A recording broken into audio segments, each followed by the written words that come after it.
Happy Wednesday to all you amazing, beautiful people in the WWT universe. I am your hostess for the day, Wrestling with Honey, and we are getting ready for our WWT live show. And we got lots to talk about. Apparently, it's not for none, guys. I'm gonna keep it real with you. It's hot. It's hot, and that bill is hiking up by the day. Literally by the day. There's way too much wrestling going on, and we cannot keep up. But guess what? We're going to do it today. And it's going to be right here on Women's Wrestling Talk. Hello, guys.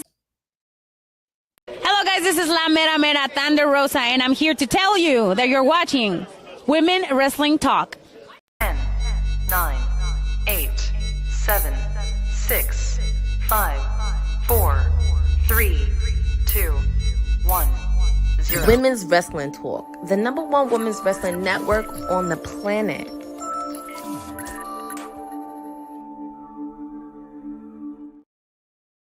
What is up, everybody? Happy Wednesday to all you amazing people. Yes, it is Wednesday. It's only the middle of the week, and there's still so much to talk about.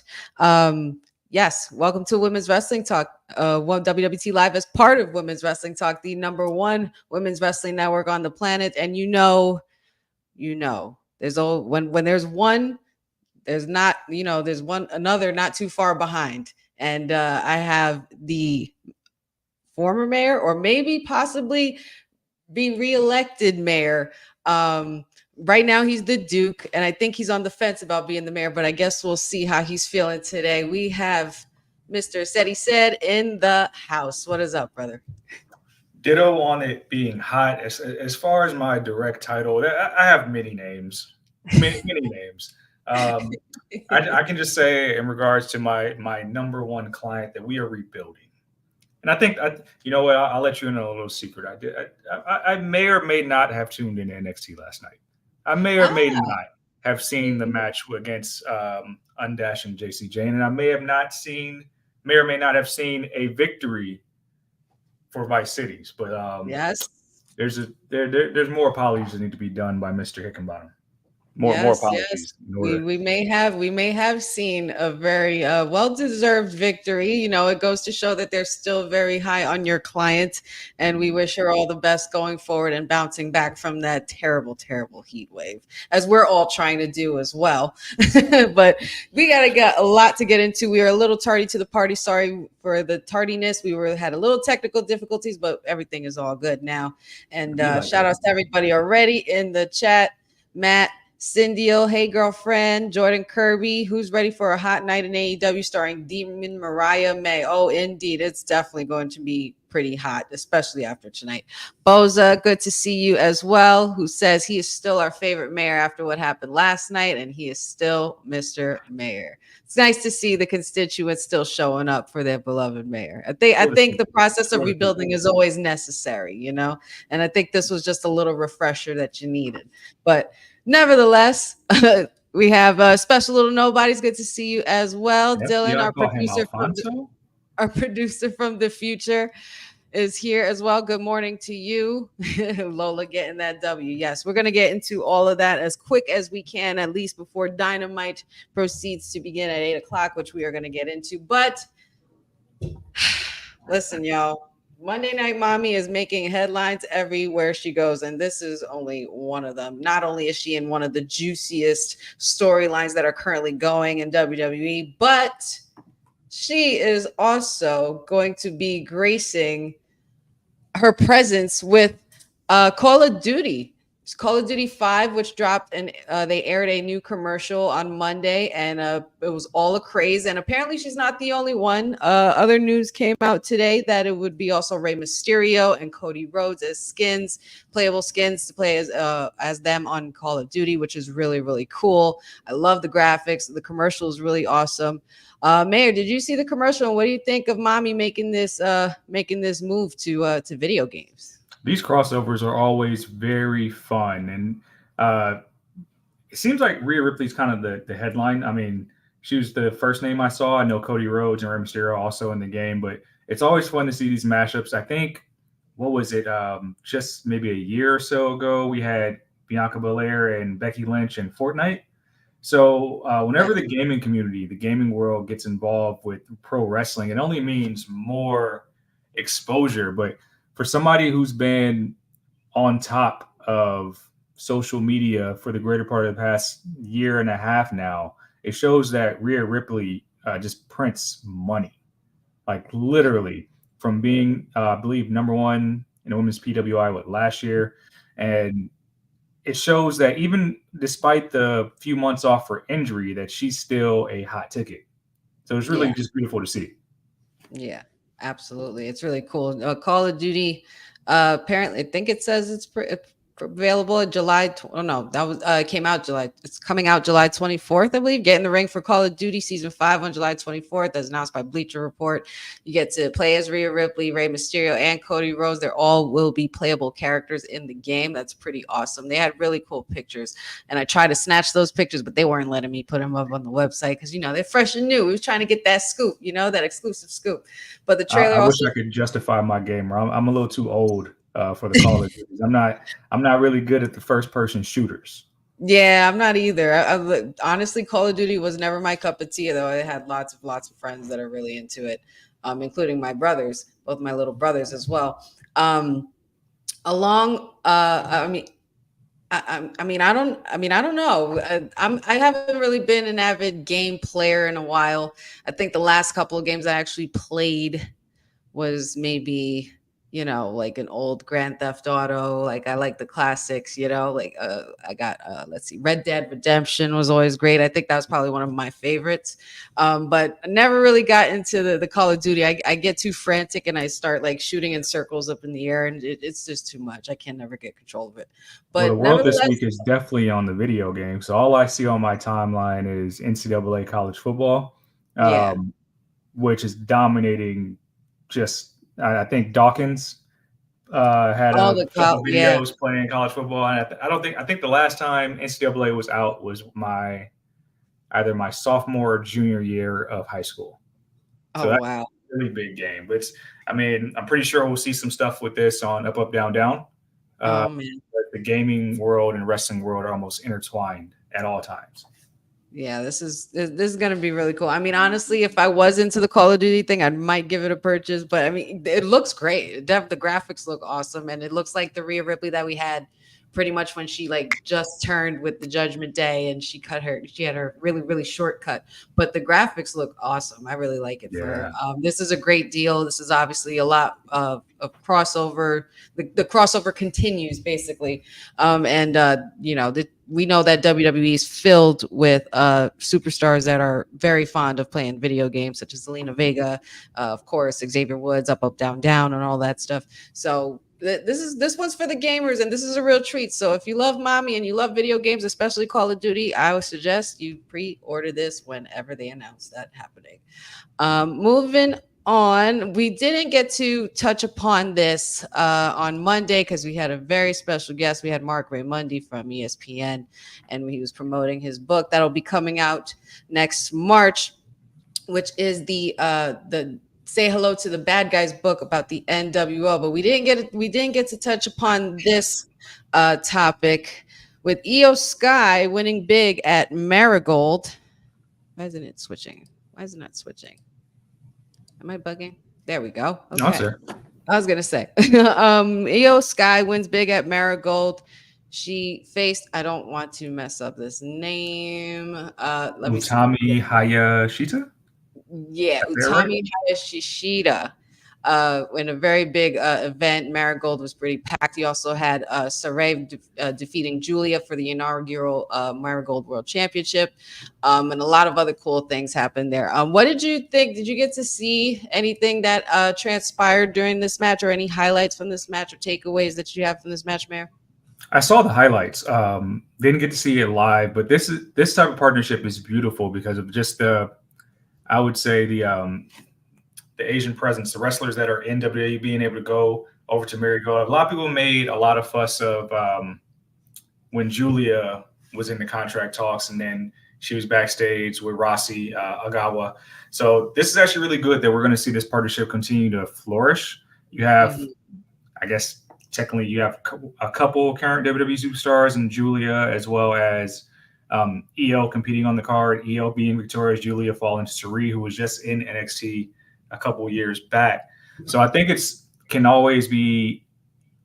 It just shows that WWE is open for business, Oh yeah. especially with the Japan tour they're doing a little later this month, knowing that um, I believe EO will be there as well. Other superstars will be performing, but also that um, Miko Satomura is going to be on that tour. So I think there's a Mm, lot more to be done overseas with Marigold and the Japan landscape. But that's a partnership that I feel like, if done right, yes.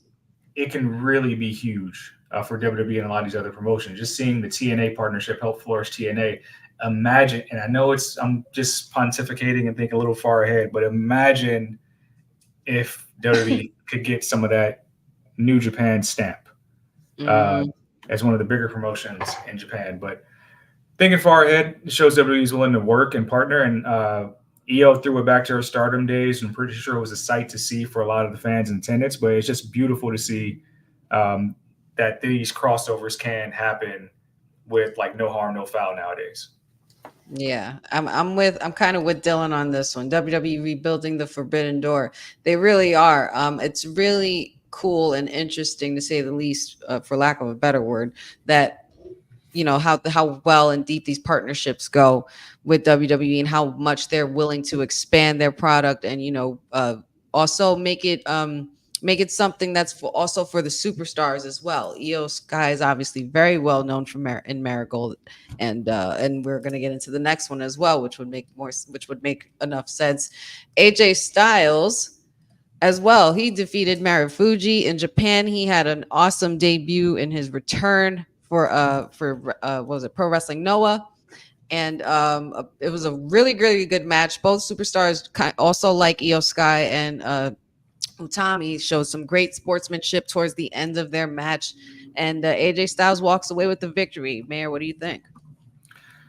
This was the one that really set everything ablaze. But I thought it was the perfect, you want to call it hiccup, whatever we're doing with AJ Styles on the SmackDown Right, brand, to kind of right. go overseas and kind of revisit some of what he was in overseas when he was in New Japan.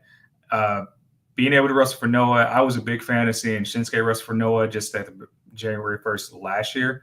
So again, being able to do these crossovers, being able to send more superstars to help elevate these brands, strengthening these relationships worldwide is only going to make WWE that much more stronger.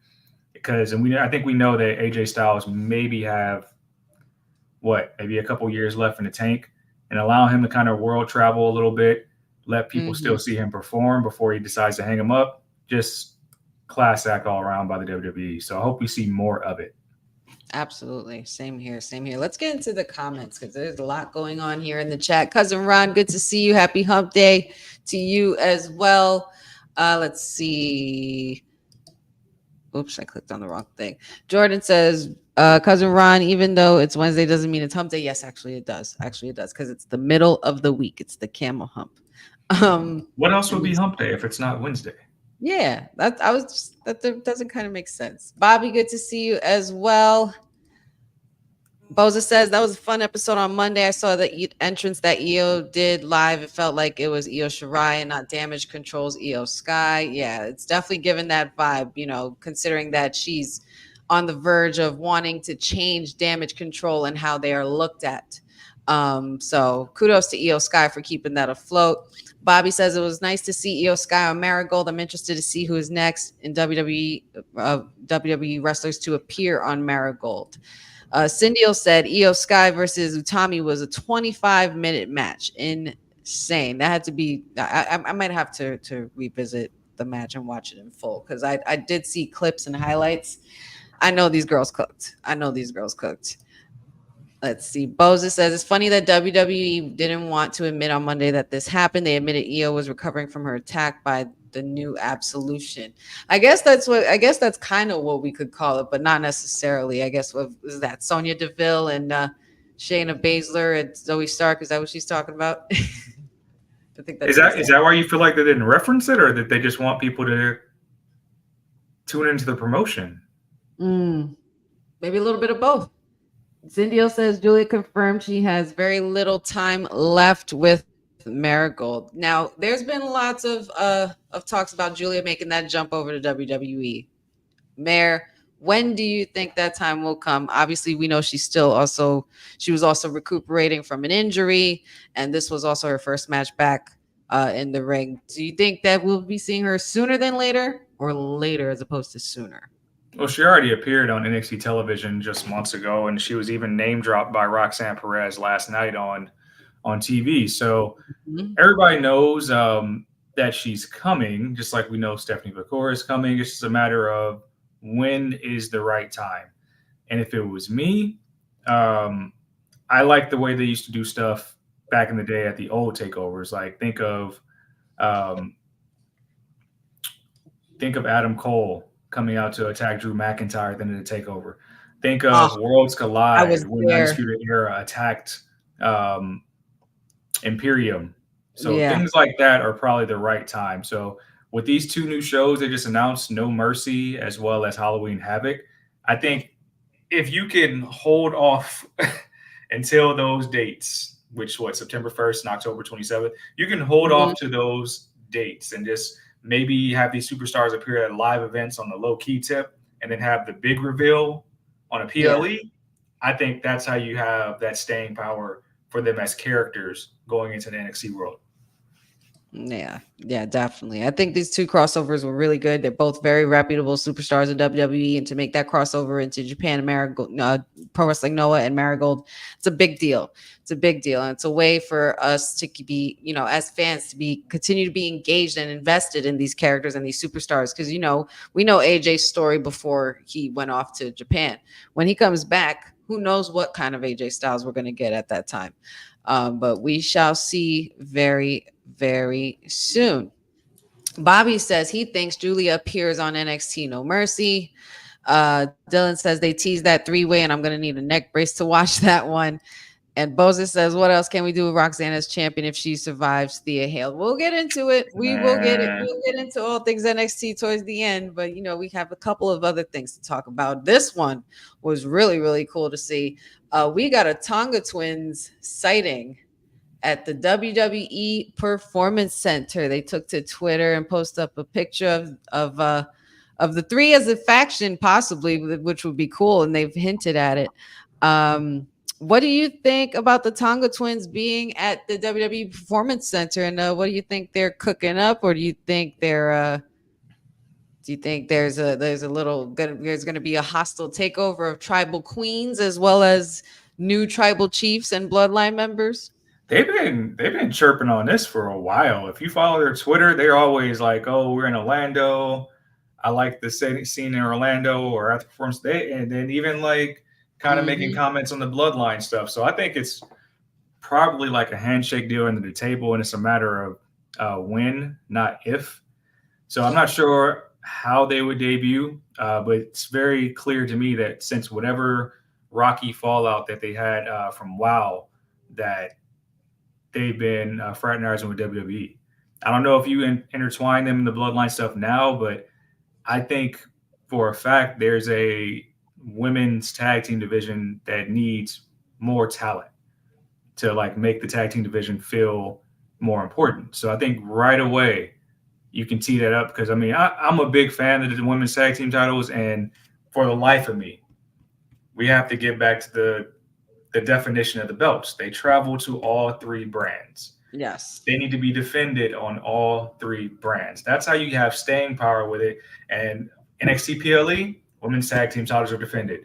Monday Night Yes. Raw, defense. SmackDown, defense. You are creating more television by doing this. So I hope that there is a debut soon. I think a lot of people are coming through that NXT pipeline. But if it is Bloodline affiliated, I mean, we've seen people just go straight into that storyline.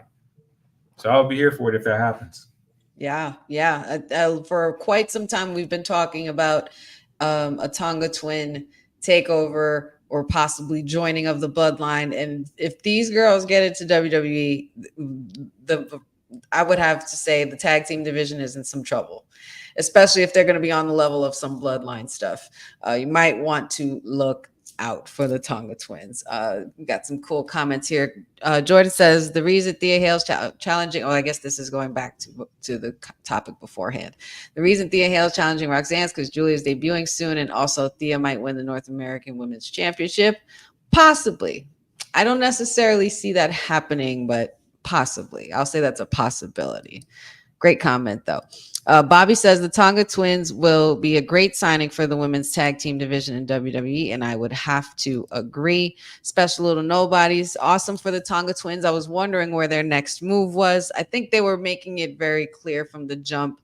They have a really good way. Superstars especially have a really good way of just playing in our face, and this is definitely a great example of that because we know exactly whose ring that is. Boza says, saw this photo. Cool that they're there.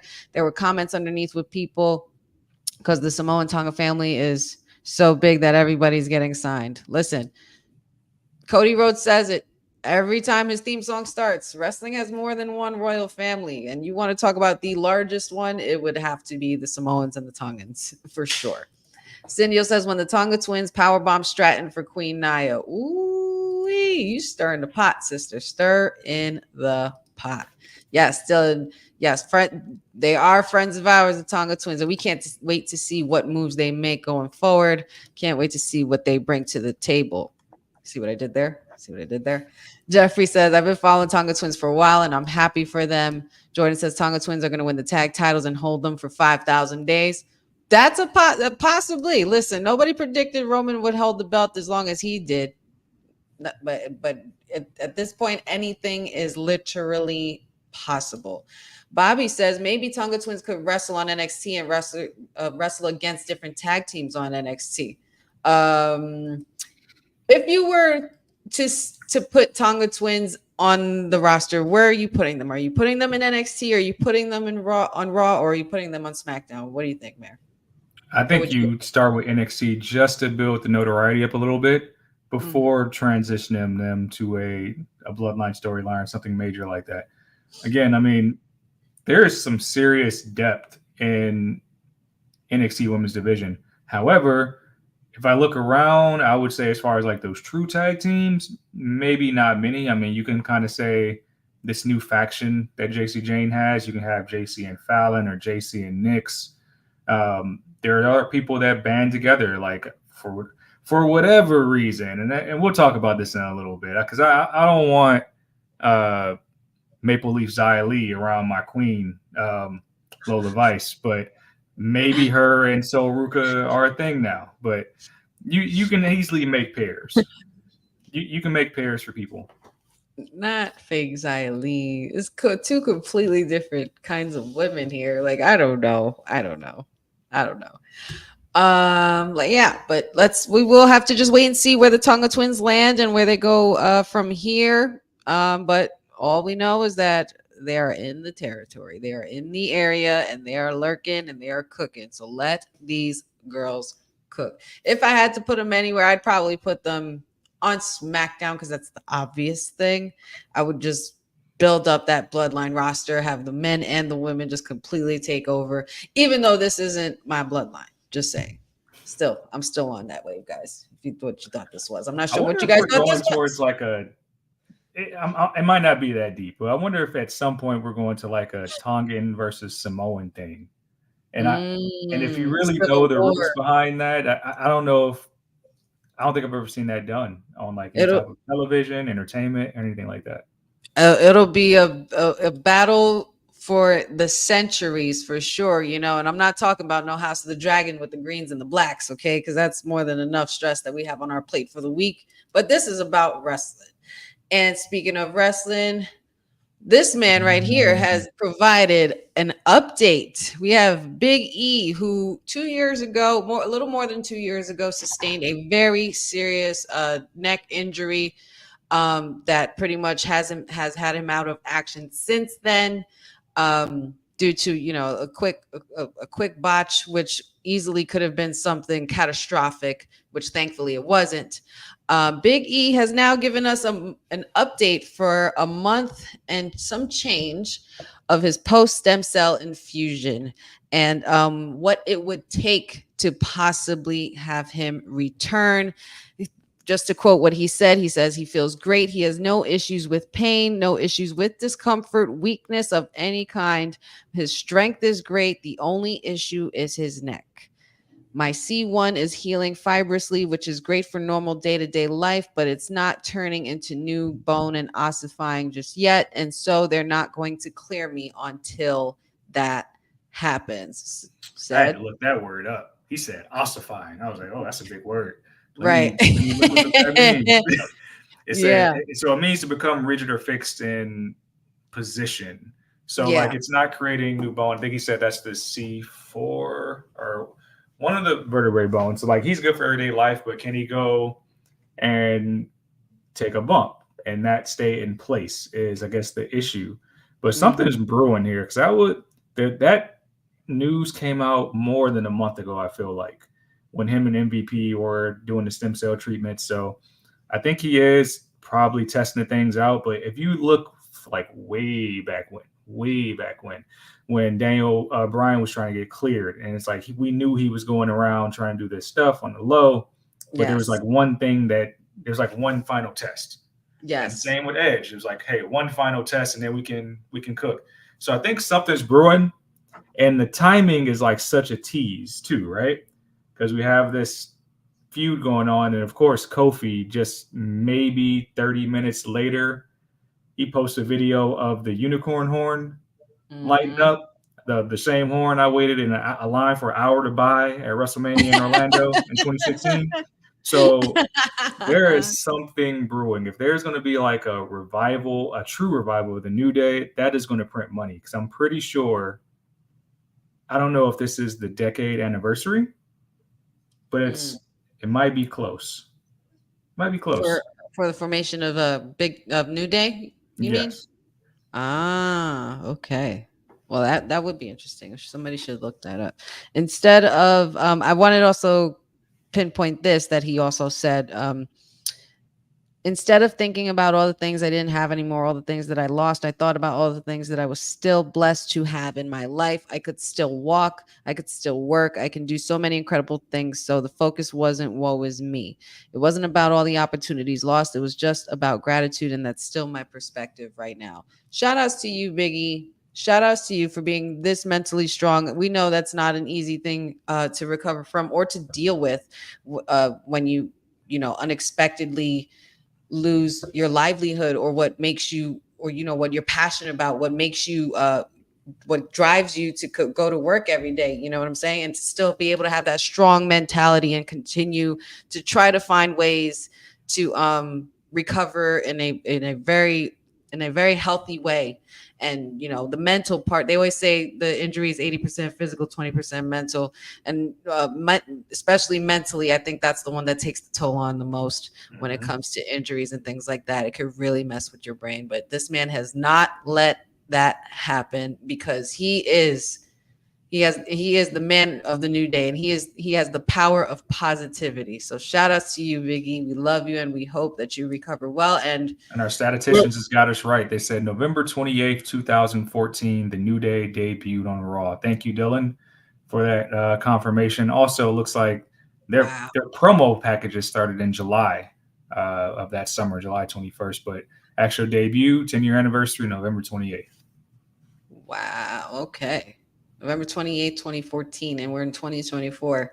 I don't know. I mean, there could be some possibility. And like you said, this news might have resurfaced a lot earlier than we thought, but maybe they're the timing of it. And maybe they're just trying to keep us up to date with certain things in a certain way, because they're trying not to get us too excited or too overly excited. They don't want they want to cover as much ground as possible when it comes to his neck and make sure that he can literally do everything. Kind of, I think he should tread it carefully and with as much patience as Randy Orton did with recovering from his back and his neck injury as well. You know, it took Randy some time, but there were some things that he wanted to get through and go through and test before he can actually take a bump. And look at Randy now. Randy's as better best as he's as good as he was back in the 2000s or mid 2000s. So shout outs to Big E, and I'd be good as long as they gave me new merch for the anniversary. I think that would make me happy. I think that would make a lot of people happy, and bring back the pancakes and bootios. That'd be wonderful. Would love that. Yeah, I don't know where to find those now. I've collected those, but I don't know if they even still sell it. Yeah, yeah. Shout outs to Dylan for that confirmation as well. Jeffrey says Biggie's living his best life with Yim 2, Mia's sister. Yim 2.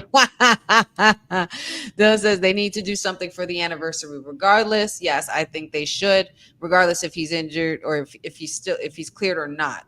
They should definitely still celebrate because the New Day is definitely one of the most celebrated factions in WWE history and will go down as that. Boza says, appreciate Biggie updating us on his journey. We want him at peace. I'm sure WWE will do something on that day to celebrate. Cousin Ron posts a question. Any chance they're playing it safe with a return around the 10-year anniversary? Maybe, but this storyline means something. I don't know if we can carry this Final Testament stuff for like the next 5 months. Yeah, there's still always time to turn things around, as he says. Unless the New Day like legit break up and Woods joins the Final Testament, like that can, I don't know. That'd be interesting. That would be very interesting. I mean, you never know. You never know. But at this point, we're going to try not to get too excited. We want Biggie to recover patiently and slowly and with as much, I don't know what word to say, but with as much grace to just make sure that he's in a good space and good position to be able to be cleared. So we wish him all the best. Moving from there, we had something really interesting come up per Fightful Select. Ring of Honor, some news in the Ring of Honor promotion is likely to receive more attention and care moving forward. The upcoming tapings in Arlington are being viewed as the potential turning point for Ring of Honor with plans for dedicated taping sessions. The change is expected to lead to more consistent creative output as multiple shows will be recorded in a single day rather than filming weekly before or after Dynamite or Collision. Said, what are your thoughts on this announcement here, and what do you think this could potentially do for Ring of Honor going forward? It can lead to better content, better output, of course, of the Ring of Honor brand, because Ring of Honor that has way too much talent in there to be kind of treated like kind of a third tier show, to be treated kind of like dark Absolutely. at times. So you have a lot of talent there, and we've talked in the past about how the Ring of Honor talent that is dedicated to Ring of Honor does need more of that crossover appeal with AEW and Dynamite, Collision, Rampage, and wins on those brands. So if we can produce better content that doesn't piggyback off of the Dynamite and Collision brands, maybe we can start getting more of that content on the socials to where we can see a lot of this Ring of Honor talent really shine. Yeah, we've definitely spoke in depth and many times on this show about the fact that Ring of Honor doesn't, like, they should do more with Ring of Honor, and there needs to be more attention paid to it in order for it to thrive going forward. Should Tony Khan take the notes, or at least take a few notes, even though we probably know that his ego wouldn't allow him to? But do you think that Tony Khan should take notes from WWE and how they're handling their partnership with TNA? And could that possibly help and drive the wedge going on between the trouble with AEW and how they're booking Ring of Honor? Well, that partner, Tony Khan owns Ring of Honor. He just has to do better by it. The partnership stuff is for things like New Japan. Like, these New Japan stars need to be benefiting from that promotion. We just want to make sure that when you have a Ring of Honor champion appear on Dynamite, they are positioned as a champion of a show, like an entire separate entity, instead of just feeling like they're being thrown into a match with a AEW talent. Same with the New Japan talent. Like, we want to make sure that were adding credibility and just sheer relevance to the Ring of Honor brand because it's a very historical brand.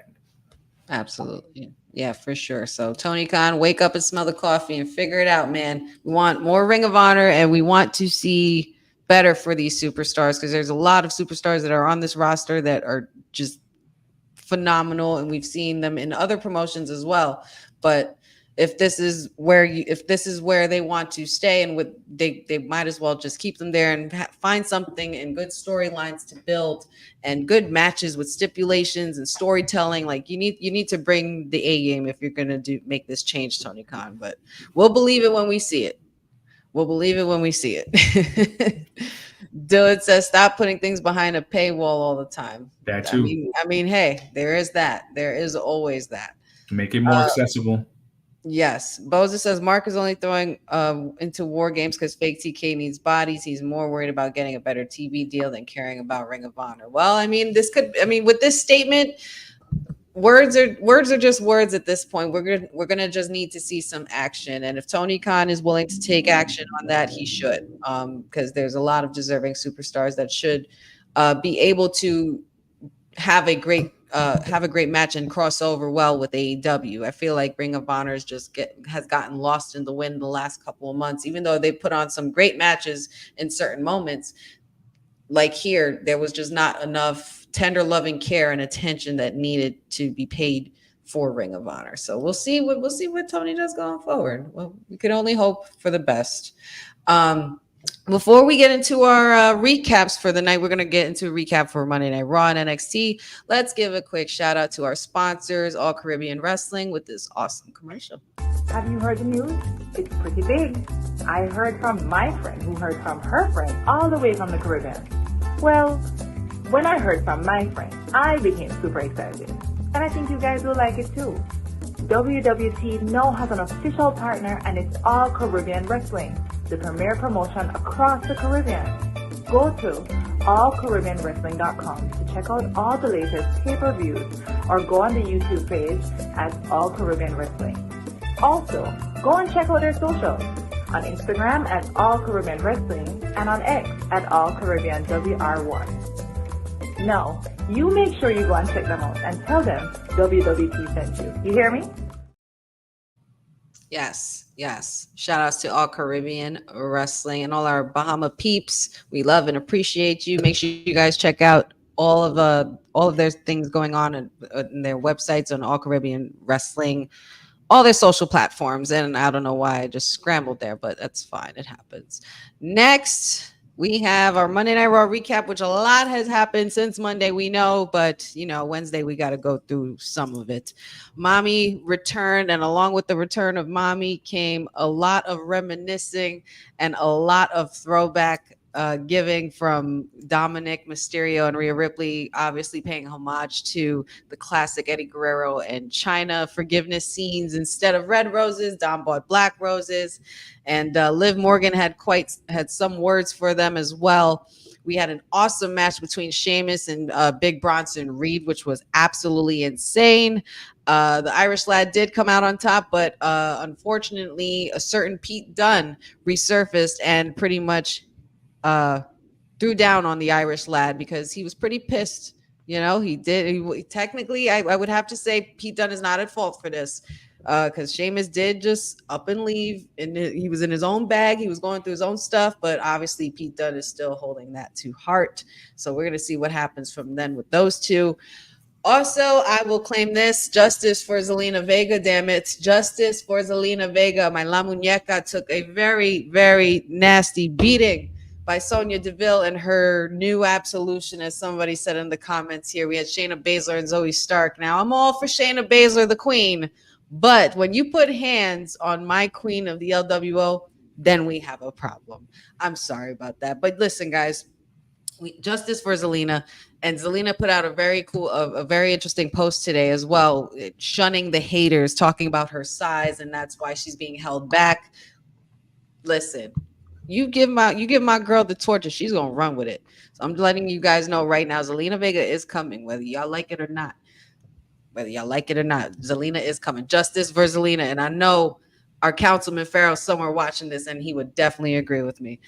Damian Priest and Gunther, we had a very tense face off between those two, and there was a lot of back and forth with both of them, and a lot of interesting points being made. Gunther basically calling Damian Priest typical, the ones that look up to the heroes and want to, be just like the heroes. And meanwhile, Gunther's just trying to bring prestige to the world heavyweight champion. He claimed that Damian Priest isn't a real champion, which a lot of people are making those claims. Also, Damian Priest had a lot on his plate. He also went against Braun Strowman, which he beat him clean, which kind of surprised me. And Drew McIntyre had another meltdown, all because he would not say, "I'm sorry," to the referees, guys. I understand if he was being made to apologize to CM Punk, which we know damn well he's not going to do. But Adam Pearce just said, apologize to the referees. And this could all go away. And you'll be reinstated. You won't be suspended anymore. And you will have CM Punk. You will have what you want. Drew McIntyre decided to choose the latter. He obviously did not care. He was pissed. And yeah, so we're going to see what happens to Drew McIntyre next week. He's probably still going to be suspended up until SummerSlam. And I think this is also a good way for them to keep CM Punk and Drew McIntyre away from each other, because a lot of people are really, really, really looking forward to when that match happens. Though I will say I kind of smell a triple threat. That's all. I'm just going to put it out there. I smell a triple threat because you got Seth Rollins waiting in the wings as well. Jey Uso versus Dirty Dom. And Jey Uso probably was the laugh of the night. Jey Uso was pretty much asking if it was true, if mommy was single, because he's ready to holla, as he said, which had me dying.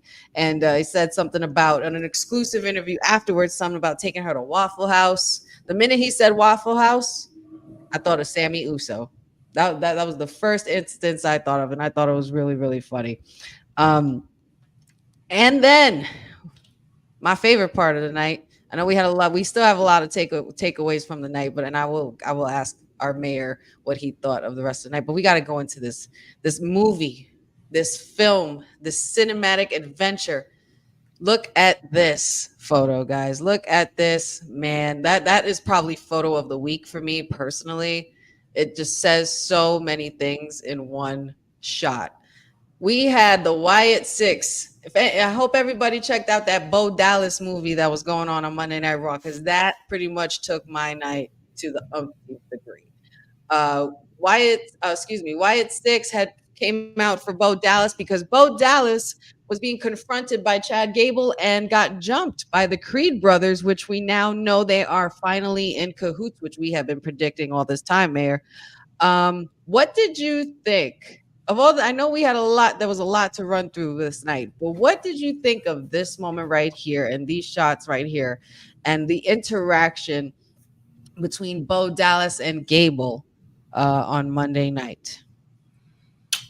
All in all, I like that we're still kind of slow burning this. A lot of this started earlier in the show when you saw another VHS get delivered on the Pat McAfee show, where we got Eric Rowan's story, which was very, very sorrowful to hear about how he lost two brothers, and like, who would care about Rowan, kind of painting a picture of why he is following the lead, or not following the lead, but following in the steps of the Wyatt Six.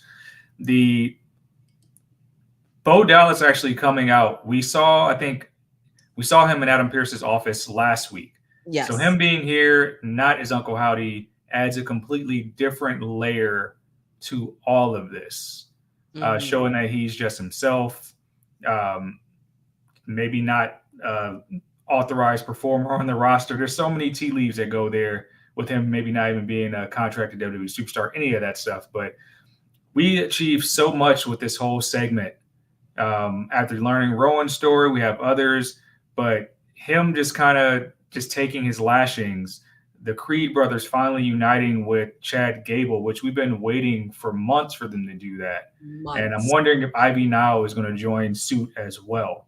But him just kind of taking his lashings, laughing, but it seems like the lantern kind of powers everyone in the Wyatt Six, which can kind of lead to the fan theory that the lantern is the spirit of Bray or the spirit of the Fiend. Any of those things you want to tie to that. There's so many captivating ideas you can pull from this, and just the present of the Wyatt Six cause this newly formed trio uh, to scatter. So I'm still hoping we get like some type of backstory into why, because I like that Chad Gable has a new stable, but it's like they just been terrorizing Chad with no rhyme or reason for weeks. So I hope that the why comes out sooner rather than later, so we can see like, hey, this is why we're starting here with the Wyatt Six. Yeah, I personally think that this is one of those situations where, and for those of you who know, you know, our age is showing, mine and the mayor's age is showing a little bit with all the things we discuss. But I feel like this is one of those situations where the lantern, the source of the lantern, is what powers Bo, the same way as the way they used to do Paul Bear holding the urn up to the Undertaker, and giving him constant power at all times. Even when Paul Undertaker was laid out, Paul would raise up the urn, and he'd sit right up, and that definitely, especially with this moment and this shot right here, this definitely tells me that the source of power of Bray Wyatt, of the Fireflies, of the Funhouse, of everything is all in that lantern, and that's pretty much representing Bray Wyatt's spirit. Um, I think this was also really cool, to give us a little twist of Bo coming out not as Uncle Howdy, and it gives us a little bit of perspective as far as the human version of Howdy, and he's pretty much like he's been saying in all the QR codes and all the hints. He is all of us. He is Uncle Howdy. Uncle Howdy is Bo. I think it's really interesting that they're still using Bo Dallas as the name. Um, and I also think this is even more interesting that this happened on the 5-year anniversary of the first appearance of The Fiend on Monday Night Raw. So a lot of really cool things have sprouted from this moment. I definitely think that Ivy Nile will follow suit and join the Creed brothers, because you got to have somebody for Sister Abigail, for Abby.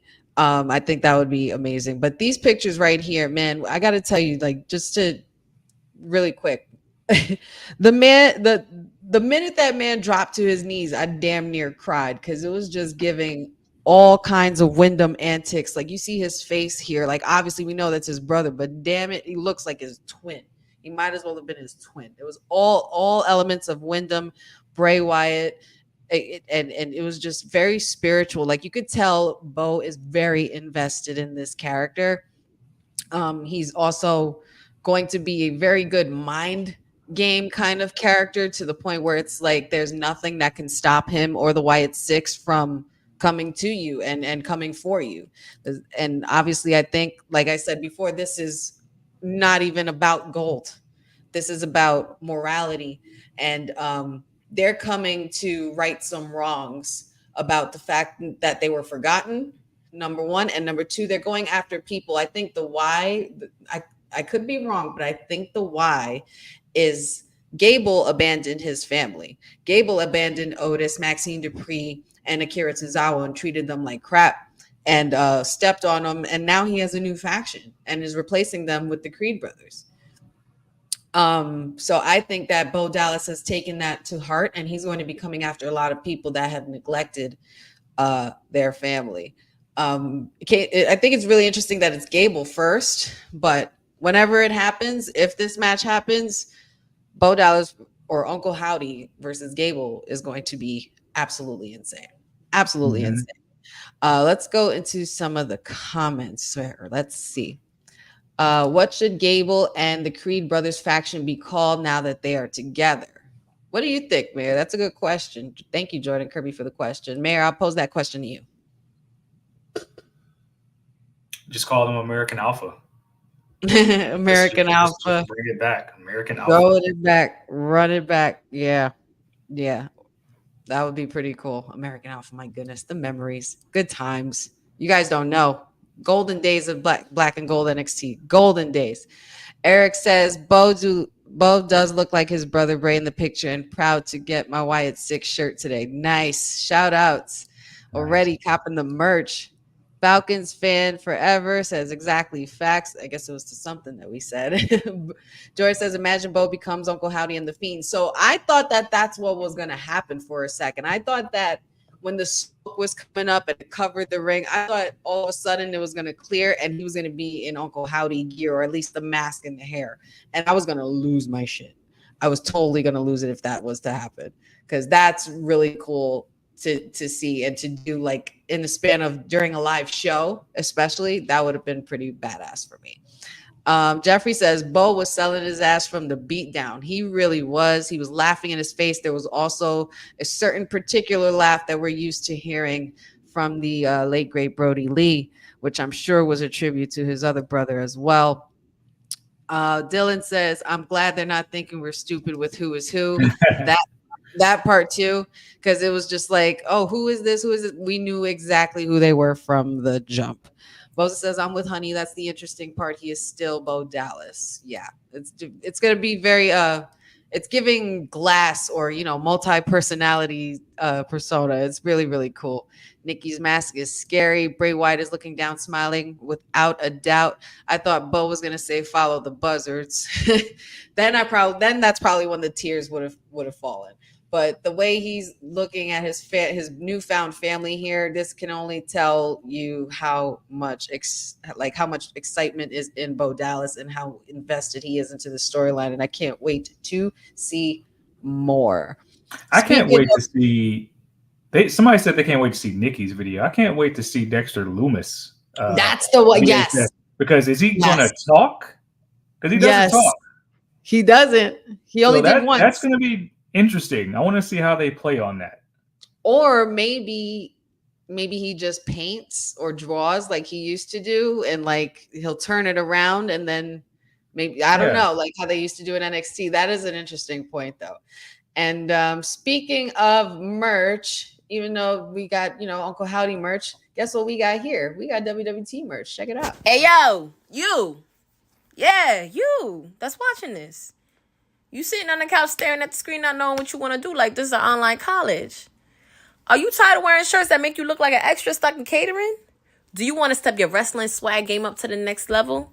Then Women's Wrestling Talk has got you covered. Like literally. Are you for life in pink or black and white? Or maybe you're the EST and people need to respect you accordingly. Want to put some pride in your stride and show off the muscle in your hustle? Then make sure you check out the WWT store. Not now, but right now. Alright? What you waiting for? Head to wwtalkpodstore.com and don't make me fight you. Shit. You heard what she said. Go to wwtalkpod.com and check out all our cool merch, or else she's going to beat your ass, basically. And to cap off the night, we had one last match on Raw. We'll get through this quickly, and then we have to get through NXT quickly, and then we'll go into our Dynamite preview, which should be just in time. We had a championship match for the Intercontinental title.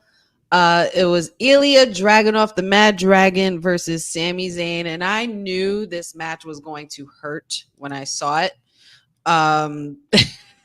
These two were throwing down, and honestly, I don't think it was worthy of being a main event on Raw. It should have been on a pay-per-view or a PLE event, if you ask me. These two went at it, and unfortunately, the Mad Dragon didn't come out victorious. Sami Zayn did retain, but the Mad Dragon showed a lot of fight in him, and Sami Zayn and him were able to relate a little bit. But of course, they related in more ways than one to the fact that they were both beaten down by the unpredictable badass Braun Breaker, and it ended with Braun Breaker coming out on top after beating the living daylights out of Sami Zayn and Ilya Dragunov.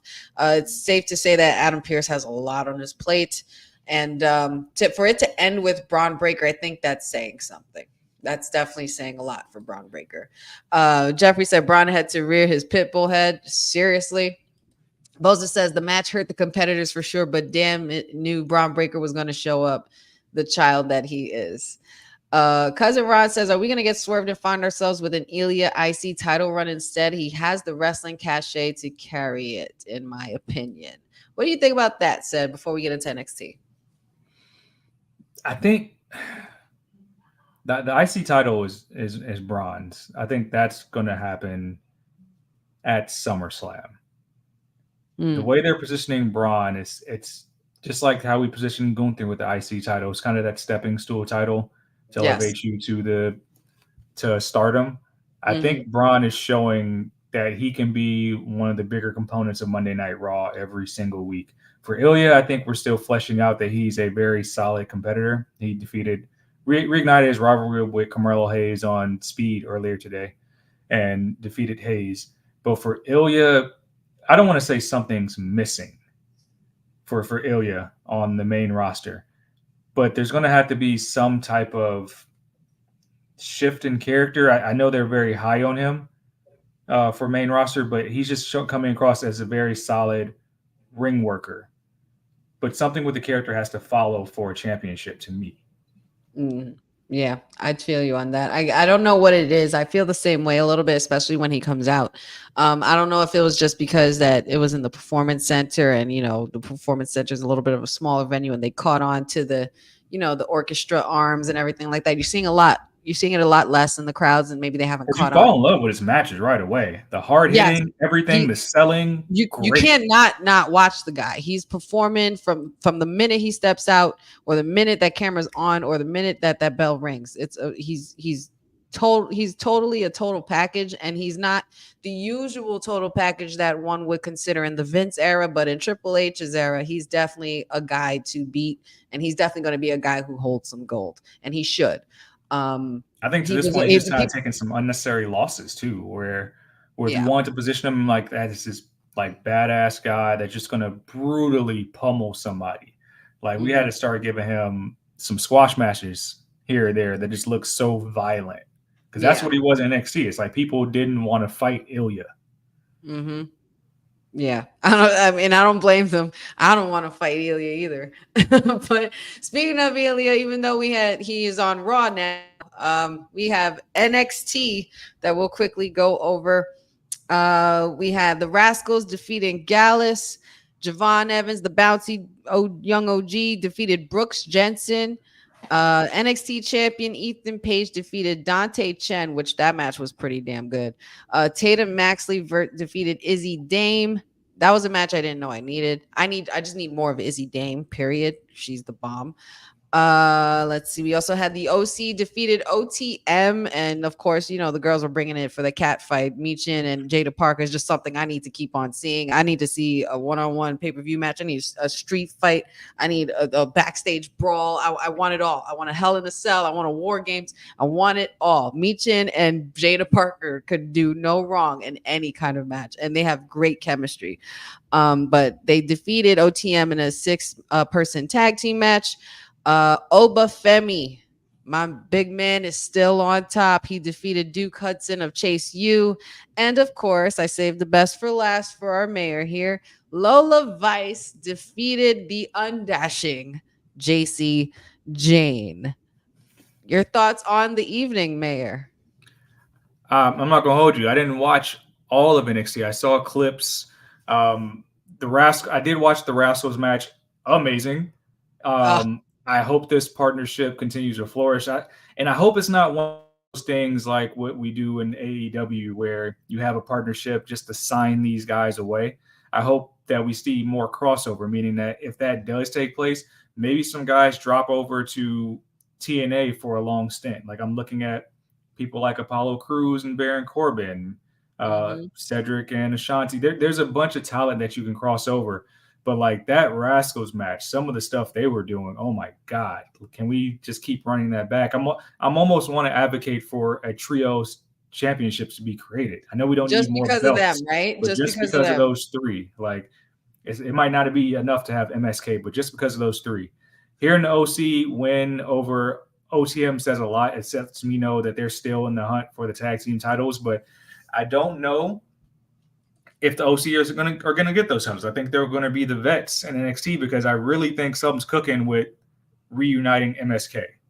Oh, yes. Um, it is a very interesting time for this partnership. I see people talking about Joe Hendry, who showed up in that first match of the night. You literally I think Vic Joseph literally said his name and he popped up, which That's what it's happens. You so say his name damn and he silly. appears. It's It is so hilarious. damn silly, but I love it.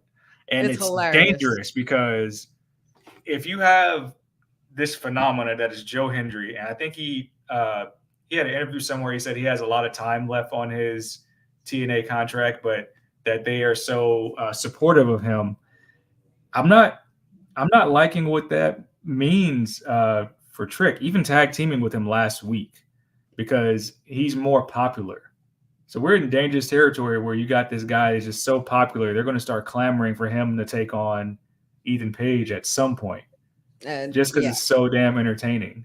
So Mhm. hell, I even think he did a video package after that first match too. He voiced whatever happened in last week's events. Like it was a Joe Hendry NXT episode, which is Yeah, it wild. literally was because he was on commentary and then his voiceover, and then he was also in a backstage segment with Gallus because they said Yeah, his name and he literally appeared. The song played and everything, and he yeah. clapped, and boom, he was there. He's like the fairy godmother. I think it's hilarious. I think it's hysterical. I think it's also very clever, and Joe Hendry. I gotta say, I do believe. I I'm do sports believe. entertained for sure. It's silly. I am sports entertained. Absolutely. It's giving very much sports entertainment.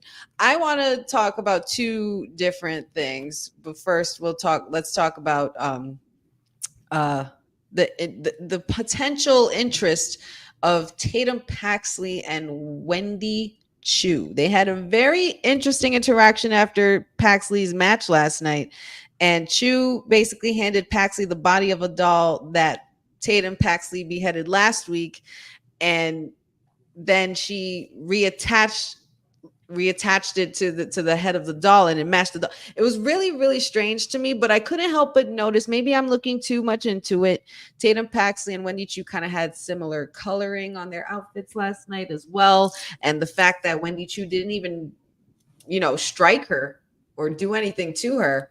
She just gave her the doll back so she could put the head on it or whatever it is. And then it led to her interacting with Kaylani, and she had her eye on the North American Championship. Now, do you think that this is something that they're going to capitalize on as far as Wendy Chu and Tatum Paxley, being that they are kind of similar in persona with their weirdness and their darkness? Or do you think that this is just a phase and Wendy Chu is just going to come for everybody? Pax has been just eyeing gold for like the past couple months, even Months. like stealing titles and things like that. She's been eyeing gold. She answered Jordan Grace's open challenge. She stole the title from Rocks. She just wants gold, and I'm still this new Wendy Chu character is still growing on me. I was Chu Crew before I was Vice City, and I think that Wendy Chu has the most range in the entire company with what she's been saddled with as far as character work. She makes everything come to life. I don't know what this dark character would mean because she can go in the ring. It's just like, how far can we take it? Do we want to take it to world title contention? I was kind of digging the sleepy girl gimmick. I thought that was interesting. It was different. It was lighthearted. Yeah. But I think the mid card might be a position right now. Paxley and Kalani would be an amazing match. I think if they pull that off, if that's where Kalani goes next, that would be an amazing match. I just don't know where Wendy Chu fits in the title picture. I think she'll continue to kind of nerf people through the division as we get more of the like why this happened. Because we know she tore her ACL, she was gone for a while, and Yep. then she comes back with this new character from what was the Sleeper Girl character. So I'm not sure if we've got enough time to kind of flesh out the why we got here. Yeah. Yeah, for sure. I mean, I think it could be potential, befriending just for a moment, and then Wendy Chu is just not going to care after a while because Wendy Chu has her own agenda apparently, and Tag you team woke division. you woke her up on the wrong side of the bed. I don't want to wake her up ever. Okay, I don't want that girl coming after me. So I would try to make a friend in her as much as I possibly can, even if she's going to end up backstabbing me anyway. But um, the Oh yeah, and Tatum's finisher, what's it called? The psychopath, I think it's called. She has a really nasty finisher, and I love it. But I want to go into one last thing, and it does involve your client, Lola Vice, defeating JC Jane, and it appears that she's got some backup now. She's got some backup in Carmen Petrovic, who you called the fake Xia Li, and Sol Ruka came to her rescue after she got jumped by Fallon Henley, Jasmine Nix, and JC Jane when they tried to help her. What do you think this bodes for Miss Lola Vice, your client? I don't know what to think of Timu Toxic Attraction. Like, I want JC Jane to have a faction. I don't know if it works yet, if they're just the mean girls backstage calling people rookies when, uh, I mean, they're not that tenured themselves. So it's kind of an oxymoron. Yeah, But I was thinking that um, too. I don't, it's weird. I don't think Lola needs stablemates. Like, she was at the top of her game, just had a title match, got a standing ovation. She had everything in her hands from the push. She was the breakout champion, or sorry, breakout contract winner. So, like, saddling them up. I mean, I'm talking about Sol Ruka and Maple Leaf Xia Li. It doesn't make sense because I watched the product.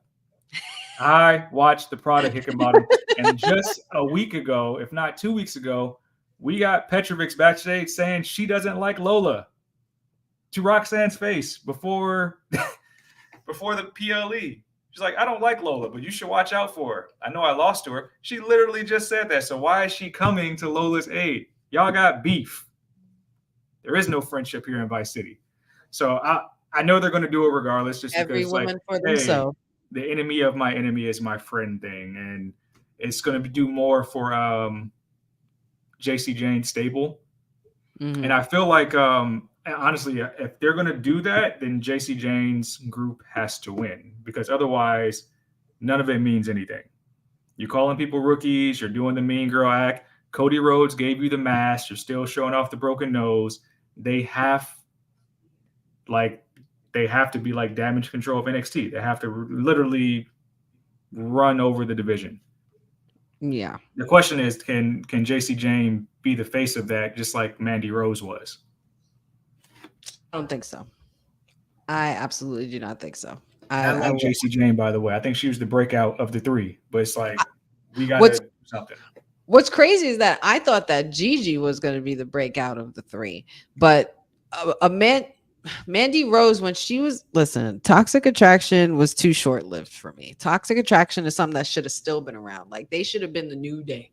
But, things happened, things transpired, certain things weren't supposed to be done under certain contracts, and they got to get rid of somebody, and then they just left with two, and then they did the whole Shawn Michaels, Marty Jannetty thing, and now they're now we're here. It was so bad. It benefited neither woman. It literally benefited neither one. And then now Gigi was doing the cool stuff for Ariana Grace, and now she's hurt. So it's like, I really feel like you just got to put those two back together, and we just got to forget everything that happened between them because they were definitely better together. And two-time women's tag team champions? And if they get it a third, they would have the record. Yeah. Well, there's no more NXT women's tag team championship, but you get the drift. They can become three-time women's tag team champions. It just makes too much sense. Right. It does. But enough about that. We're getting to the end of our show. And of course, they have a couple of PLEs coming up that I'm sure we'll be making predictions for. They don't really have a card just yet, but they do have 3 matches ready already for this card going on here at SummerSlam. SummerSlam is only a couple weeks away, and they will be in Ohio. And Lord knows what is going to transpire. But so far, let's see. Hold on. It's going to be held at Cleveland Browns Stadium. And so far, we have 3 matches. Liv and Rhea Ripley was just confirmed this past Monday. That is going to be an official match for the women's title. We also have Damian Priest versus Gunther, which is guaranteed. And, of course, Bayley versus Nia Jax as a result of their King and Queen of the Ring wins. Also, it says here on Wikipedia there's going to be a Cody Rhodes versus Solo Sikoa match. It hasn't really yet fully been announced yet, but it's up somewhere. And of course, we know that that's a possibility, being that there's so much beef going on. This new bloodline is obviously not done with Cody Rhodes, and we're gonna see what happens when that transpires on Friday, when you guys join me for the Honey SmackDown watch along. But tonight we have AEW Dynamite, and we got some things going on tonight. We have some things going on. We have Dynamite 250. This will be their 250th episode, so it's definitely got to be a little special, I would say.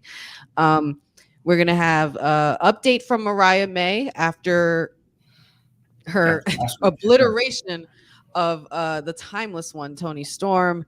And we're gonna see what, hopefully maybe we see what kind of shape Tony's in, or maybe this is a little bit where she takes the hiatus, and after a few weeks of Mariah May talking a lot of shit, she comes out and beats her ass. So that would be always, that's always a great thing to do. Love cat fights. We love cat fights here. Then we also have Mercedes Moné. Speaking of cat fight, Mercedes Moné versus Nyla Rose, which is, I think this one's really interesting. I just might have to tune in tonight. I just might have to tune in, guys. And then we also have the AEW International Champion Will Ospreay versus MJF. I don't know what. I mean, I guess it's the 250th episode, so I guess, but I don't know why this isn't on a pay-per-view right now. I don't know why this isn't happening on a pay-per-view. This is too Same with Swerve and Okada. It's exactly, and that would be the main champion. event. Champion versus champion, literally. So winner takes all in this match. Swerve Strickland versus Kazuchika Okada, and oh my god, all right. I think even just from these 5 storylines, I'm not sure what else is happening in between, but I'm definitely gonna have to tune in tonight. So this is gonna be a good one. They are going to be. They have a big anniversary episode, and they're going to be live from Little Rock, Arkansas at Simmons Bank Arena. Tony Khan celebrating 250 episodes of Dynamite by opening the show with MJF, and I'm sure he'll be challenging Ospreay, which will then lead to the match in itself. But yep, and Mercedes Moné, I might add, is defending her title. I give her that. She's a defending champion. I'll put some respect on Mercedes Moné's name for a little bit, just for a couple seconds. I'm sure the mayor and Matt Spano in there would very much appreciate it. But that is all we have for today, guys. That is a wrap on our WWT live show. Sed, is there any final thoughts you have on anything that we might have discussed, or anything you might have heard before we went live? Any breaking news or anything like that? And where can the good people find you? Keep getting healthy, Biggie. That's the takeaway I have for today's news. Is keep getting healthy. We miss you. We love seeing you on the pre-shows and the kickoffs. So hopefully this leads to more life and more health. You can lost your damn mind, and I'm gonna help you find it. Miss those days. You can find me on the Twitter machine at says at CEDD_SAYS. On the gram, it says the answer. Check out my journalism work on CedricDWeldon.com. I believe there's an article going up, if it's not up already on www talkpod.com. Me looking at what you should know about Stephanie Vacour, who should be joining NXT very soon. Other than that, check out some work. I'll put some respect on Jacob Lawrence's name. He's cooking up some stuff that I'm supposed to be a part of. I can't speak much on it, but it'll hopefully drop sometime before the end of the summer. Ooh, looking forward to that. So interesting. That sounds really good. And putting respect on De La's name. You know, I'm just so proud of you guys. You guys are coming a long way, you know, going forward. I think it's just part of the WWT family love. You know, you just got, growth is a process. It's a process, and partnerships can weigh down on you a little bit. But you know what? I'm glad you guys recover. You guys recovered very well. You're a great team. We love you guys. Shout outs to everybody in the chat. I appreciate you guys. You guys know you can find me here Monday, Wednesday, Friday with the WWT crew. Sorry about not doing the NXT post show. Had a lot going on. You know, the busy bee's been hustling, making sure things are in order in the honey pot, and had to take care of some things. But we always love having you guys with us. And you guys can find me on anything Wrestling with Honey, TikTok, Facebook, Wrestling W Honey, Instagram, Wrestling with Honey, and the Wrestling with Honey podcast on YouTube. Don't forget to check out my Honey Pot predictions that I do on Monday and Fridays before the shows. And don't forget to check me out this Friday, where we will be on the Honey Night SmackDown watch along. And we had an awesome time last week because there was actually a guest with me. We had a councilman joining. who knows? Somebody else might pop up. Somebody else might join us on a Friday, but just have to stay tuned. You're just going to have to stay tuned. And don't forget to always acknowledge your tribal chief. I'm the tribal chief around here. Yeah, you see me, the tribal chief. That's right. That's right. And don't you forget it. But this is the mayor. I'm Wrestling with Honey, and we are WWT Live, when representing Women's Wrestling Talk, the #1 women's network on the planet. You guys have a great rest of the week. Thanks for joining WWT. Don't forget to like us on all social media platforms at wwtalkpod. Like and subscribe on all video and audio platforms, like yesterday, my G. And check out our website at wwtalkpod.com. Thanks for watching Women's Wrestling Talk, the #1 women's wrestling network on the planet.